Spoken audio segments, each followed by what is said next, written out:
حضرت سہل بن سعد رضی اللہ تعالیٰ عنہ فرماتے ہیں کہ حضرت جبرائیل امین علیہ السلام نبی اکرم صلی اللہ علیہ وآلہ وسلم کی بارگاہ میں حاضر ہوئے اور عرض کی، اے محمد، تم جتنا جی سکتے ہو جی لو، ایک دن آپ کو وفات آنی ہے، اور جس سے محبت کرنی ہے کر لو، ایک دن جدا ہونا ہے، اور جو عمل کرنا ہے کر لو، ایک دن اس کا بدلہ ملنا ہے۔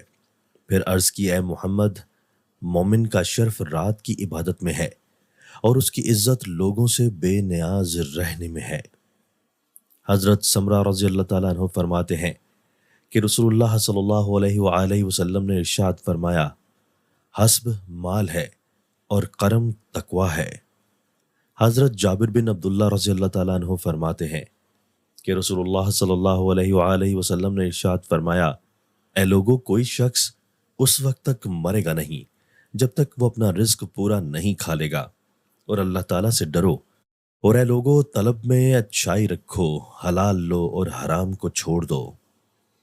حضرت انس رضی اللہ تعالیٰ عنہ فرماتے ہیں کہ نبی اکرم صلی اللہ علیہ وآلہ وسلم نے ہمیشہ بے ذائقہ کھانا کھایا، کھردرا لباس پہنا، اون کا لباس پہنا اور چمڑے کے جوتے پہنے۔ حضرت حسن سے پوچھا گیا کہ خشن کا کیا مطلب ہے؟ آپ نے فرمایا، گاڑھے ستو۔ نبی اکرم صلی اللہ علیہ وآلہ وسلم اس کو پانی کا گھونٹ پیے بغیر نگل نہیں سکتے تھے۔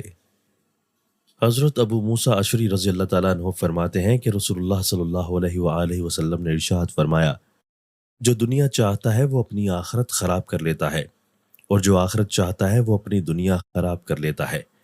اس لیے جو چیز باقی رہنے والی ہے اس کو فنا ہونے والی چیز پر ترجیح دو۔